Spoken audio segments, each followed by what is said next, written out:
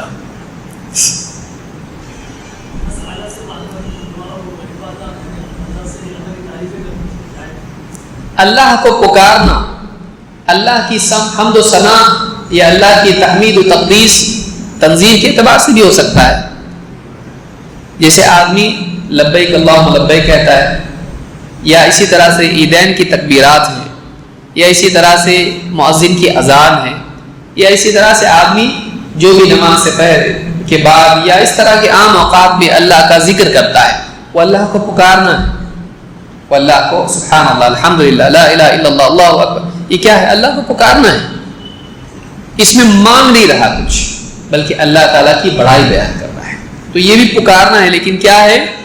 دعاء المسئلہ نہیں، کیا ہے؟ دعاء العبادت. بس عبادت کے طور پر اللہ کو پکار رہا ہے، اللہ کی رضا کے لیے اللہ کو پکار رہا ہے، بس مانگ نہیں رہا کچھ. لیکن انسان مانگ رہا ہے، اے اللہ دے، اے اللہ مجھ کو علم دے، اے اللہ مجھ کو عمل صالح دے، اے اللہ مجھ کو اخلاص دے، اے اللہ مجھ کو مال و دولت دے، صحت دے، عافیت دے. یہ مانگ رہا ہے اللہ سے. تو یہ کیا ہوا؟ اب یہ مانگنا ہوا، اس میں طلب ہے. تو یہ دعاء المسئلہ ہوا. تو کہتے ہیں کہ تدعو فلا تدعو مع اللہ احد، اللہ کے سوا کسی کو پکارو. تو کہتے ہیں اس میں دونوں قسم کی عبادت آ جاتی ہے، دعاء العبادہ بھی اور دعاء المسئلہ. چاہے تعریف اور تقدیس کے طور پر پکارے، اللہ کے سوا کسی اور کو نہیں پکارے، چاہے وہ مانگنے کے اعتبار سے پکارے، اللہ کے سوا کسی اور کو نہیں پکارے. کہتے ہیں فَهَذِهِ الْآيَةُ دَلِيلٌ عَلَى وُجُوبِ إِفْرَادِ اللَّهِ عَزَّ وَجَلَّ بِالْعِبَادَةِ. کہتے ہیں کہ یہ جو آیت ہے یہ دلیل ہے اس بات کی کہ ساری عبادات اللہ ہی کے لیے خاص کرنی چاہیے. اس میں دعا کا لفظ کیوں آیا؟ اس میں دعا کا لفظ کیوں آیا؟ اس لیے کہ دعا ساری عبادات کی اصل ہے. دعا کیا ہے؟ سب سے افضل عبادت کون سی؟ اللہ کے نبی صلی اللہ علیہ وسلم فرماتے ہیں افضل العبادہ الدعاء. ساری عبادات میں سب سے افضل عبادت اگر ہے تو کیا ہے؟ دعا ہے. تو ساری عبادات میں افضل دعا کو عبادت کو ذکر کر دیا گیا تاکہ اس کے ضمن میں ساری چیزیں، ساری عبادات کی قسمیں آ جائیں. بلکہ باقی عبادات میں بھی مطلوب اللہ تعالیٰ کو پکارنا ہے، چاہے اپنے مقال سے ہو یا اپنے حال سے ہو. ایک آدمی کیا چاہتا ہے عبادت کے ذریعے سے؟ اللہ رب العالمین تک پہنچے، اللہ کا قرب اس کو ملے، اللہ اس کو دیکھے، اللہ اس سے راضی ہو، اللہ اس کو دنیا اور آخرت میں عطا کرے. تو وہ اپنے حال سے اللہ سے مانگنا ہے. اسی لیے دعا کیا ہے؟ اب دعا العبادہ حدیث میں آیا جس آگے آئے گا. کہتے ہیں وَمَنْ صَرَفَ مِنْهَا شَيْئًا، شیخ محمد ابن عبدالوہاب کہتے ہیں وَمَنْ صَرَفَ مِنْهَا شَيْئًا لِغَيْرِ اللَّهِ فَهُوَ مُشْرِكٌ كَافِرٌ. یہ ساری عبادات کی قسمیں بیان کی ہیں. کہتے ہیں ان عبادات میں سے کسی بھی عبادت میں کچھ بھی اگر اللہ کے علاوہ کسی اور کے لیے کوئی عبادت صرف کرتا ہے فَهُوَ مُشْرِكٌ كَافِرٌ، تو وہ آدمی مشرک ہے، کافر ہے. دو لفظ استعمال کی، کیا کہا؟ وہ مشرک ہے اور کافر ہے. اللہ کی کسی عبادت میں کسی کو جانتے بوجھتے شریک کرنے والا مشرک بھی ہے اور کافر بھی ہے. مشرک ہے اپنے فعل سے، کافر ہے انجام کے طور پر. ہر مشرک کافر ہوتا ہے. والدلیل قوله تعالی، اس کی دلیل کیا ہے؟ شیخ کہتے ہیں وَمَن يَدْعُ، اللہ تعالیٰ فرماتا ہے وَمَن يَدْعُ مَعَ اللَّهِ إِلَٰهًا آخَرَ لَا بُرْهَانَ لَهُ بِهِ فَإِنَّمَا حِسَابُهُ عِندَ رَبِّهِ إِنَّهُ لَا يُفْلِحُ الْكَافِرُونَ. سورہ المؤمنون آیت نمبر 117. کیا کہتے ہیں؟ جو اللہ کے ساتھ کسی اور معبود کو پکارے، لہذا اللہ کے بالمقابل کسی کو معبود بنانے کے لیے عبادت کی کس قسم کو اللہ نے ذکر کیا؟ پکارنا. تو اللہ کے ساتھ، یہ نہیں کہا اللہ کو چھوڑ کے پھر کسی اور کو پکارے. کیا کہہ رہا ہے یہاں پہ؟ مع اللہ، اللہ کے ساتھ، یعنی چاہے وہ اللہ کو مانتا ہو.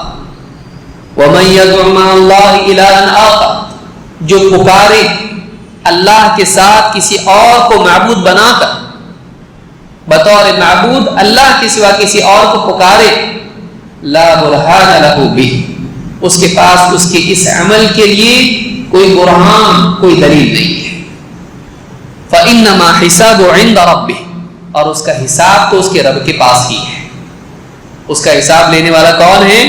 اللہ اس کا یقیناً حساب لے گا۔ حدیث میں ہے من حوسب عذب، جس کا حساب لیا گیا اس کو عذاب ہوگا، جس کا حساب لیا گیا اس کو عذاب ہوگا۔ فإنما حسابه عند ربه، اور اخیر میں کہا انه لا يفلح الكافرون، یقیناً کافر فلاح نہیں پائیں گے۔ تو شروعات کہاں سے ہوئی؟ اللہ کے ساتھ کسی اور معبود کو پکارنا۔ آخر میں ایسے لوگوں کو کیا قرار دیا اللہ نے؟ انہ لا یفلح الکافرون، کافر کامیاب نہیں ہوں گے۔ تو اللہ کے ساتھ کسی اور کو پکارنے والے کو اللہ نے کیا قرار دیا؟ کافر۔ اللہ کے ساتھ کسی اور کو پکارنا کیا ہے؟ شرک ہے۔ تو شرک کرنے والے کو اللہ نے کیا کہا؟ کافر۔ تو معلوم ہوا کہ جو آدمی اللہ کے سوا کسی اور کو پکارے یہ مشرک بھی ہے اور کافر بھی ہے۔ اور شیخ نے یہاں پر دعا کی مثال وَأَنَّ الْمَسَاجِدَ لِلَّهِ فَلَا تَدْعُوا مَعَ اللَّهِ أَحَدًا، اللہ کے سوا کسی اور کو پکارو مت، کیونکہ تمام عبادات کا خلاصہ اور مقصود اللہ کو پکارنا ہے۔ تمام عبادات کیا ہیں؟ اللہ کے تقرب کے لیے، وہ اللہ کو پکارنا۔ تو اسی لیے یہاں پر اللہ نے کہا جو اللہ کے سوا، اللہ کے ساتھ کسی اور معبود کو پکارے، تو اللہ نے خاص طور سے شرک کے لیے کون سی عبادت کا تذکرہ کیا؟ دعا۔ تو ایسے لوگوں کو اللہ نے کیا قرار دیا؟ کافر۔ اس کی اور بھی مثالیں ہیں، جیسے قرآن کریم میں اللہ تعالیٰ نے فرمایا قُلْ يَا أَيُّهَا الْكَافِرُونَ، آگے کیا ہے؟ لا اعبد ما تعبدون، اے نبی آپ کہیے اے کافرو، یا ایھا الکافرون، اے کافرو، لا اعبد ما تعبدون، میں ان کی عبادت نہیں کرتا جن کی تم عبادت کرتے ہو۔ تو تم عبادت کرتے ہو دوسروں کی، یہ عمل کیا ہے؟ شرک ہے، لیکن ان کو لقب کیا ملا؟ کافر کا۔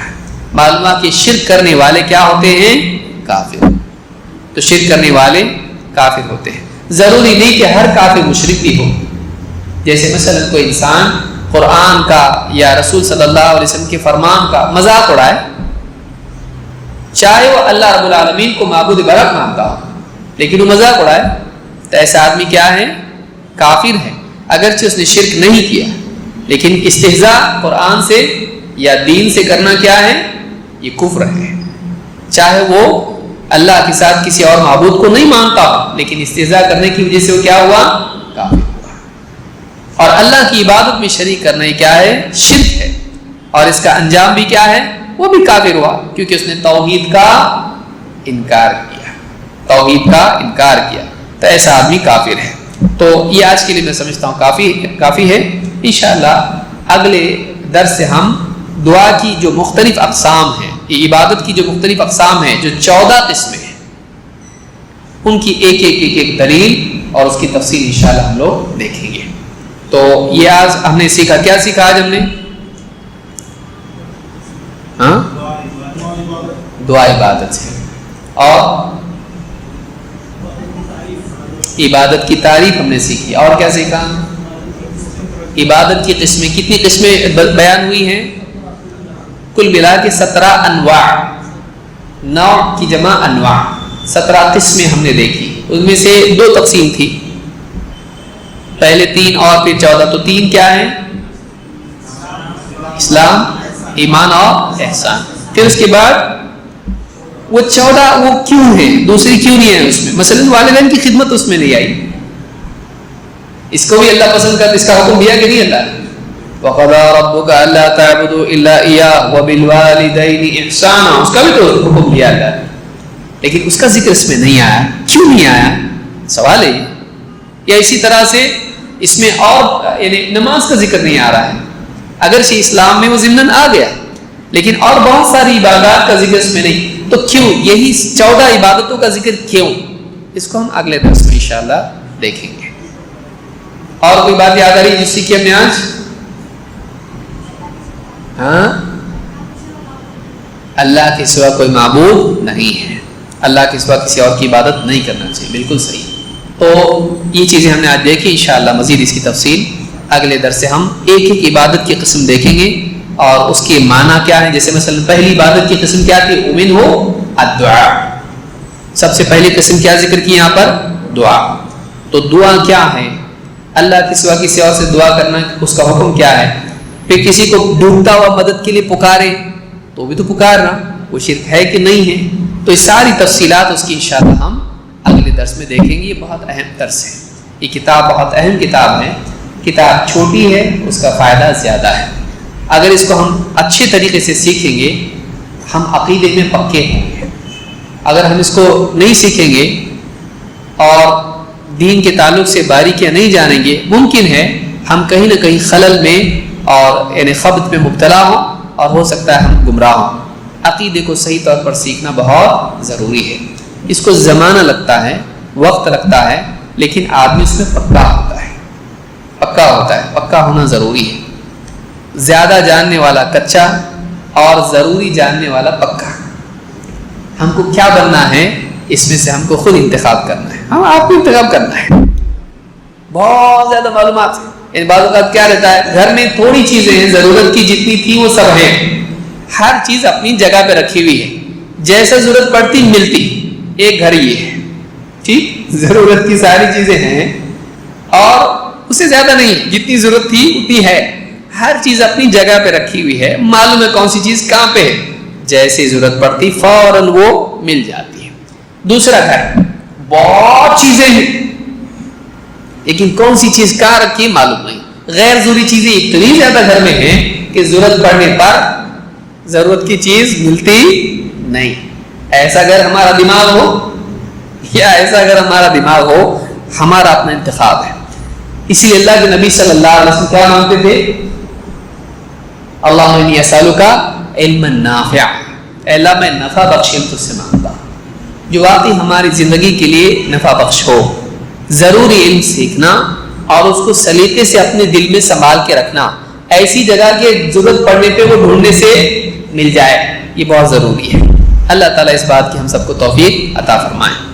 تو علم کا یاد کرنا، اس کا استحضار اور اس سے انتفاع و دوسروں کو نفع بخشی، یہ ساری چیزیں بہت بڑی خیر ہے۔ اس کو سیکھیں، یاد رکھیں، اور نوٹس اس کے جو ہیں کس کے پاس دکھائی تو نہیں دے رہے، تو کیوں نہیں دکھائی دے رہے ہیں؟ اردو والے تو کم سے کم دکھنا چاہیے، کسی کے پاس نوٹس نہیں ہے، تو جو ذمہ دار ہیں اس کے ان سے آپ پوچھیں اور نوٹس حاصل کریں۔ تو 40 کے دکھ رہے ہیں مجھ کو، ہاں غلطی سے آ گئے، مجھ کو یہاں سے دکھ رہا ہے 40 کے نوٹ سے، ہاں جلدی میں آ گئے۔ تو نوٹس حاصل کریں اور ان پہ اپنے جو بھی تعلیقات ہیں، جو بھی بات یہاں سیکھتے ہیں وہ آپ اس پہ لکھیں، گھر پہ جا کے پڑھیں، بیوی بچے ان کو سکھائیں۔ یہ کتاب جس نے پکی کی عقیدے کے بارے میں بہت پکا آدمی بن جاتا ہے۔ یہ کتاب بہت اہم ہے۔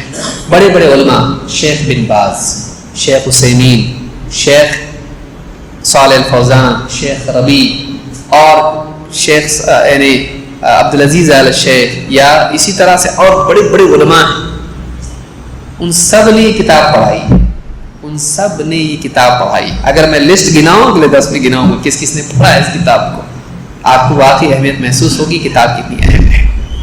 تو اس کتاب کو سیکھنا چاہیے، اس کا آپ ترجمہ حاصل کریں، انشاءاللہ کوشش کریں گے اگلے ہفتے جو رومن اور ہندی والے ہیں اللہ آسان کریں، انشاءاللہ ان کے لیے بھی وہ نوٹس ہم مہیا کریں گے اگلے درس میں۔ اس لیے خود بھی آئیں، دوسروں کو بھی اس کی دعوت دیں۔ ہفتے میں آپ کے پاس 7 دن ہیں، 7 دن میں 24 گھنٹے ہر دن کے ہیں۔ آپ ایک آدمی کو تیار نہیں کر سکتے آنے کے لیے، اگر کر سکتے ہیں تو بہت خوش قسمت ہے۔ ہو سکتا ہے کسی کی زندگی بن جائے، کوئی شرک میں پڑا ہو توحید پر آ جائے، تو لوگوں کو دعوت دیں، لوگوں کو آنے کی تلقین کریں، اس سے آپ کا آنا پکا ہو جاتا ہے۔ جب آدمی دوسروں کو بلاتا ہے تو خود بھی آتا ہے، اس لیے آنے کی کوشش کریں، لانے کی بھی کوشش کریں۔ اللہ تعالیٰ ہم سب کو توحید کے سیکھنے سکھانے کی توفیق عطا فرمائے۔ اقول ھذا واستغفر اللہ لی ولکم۔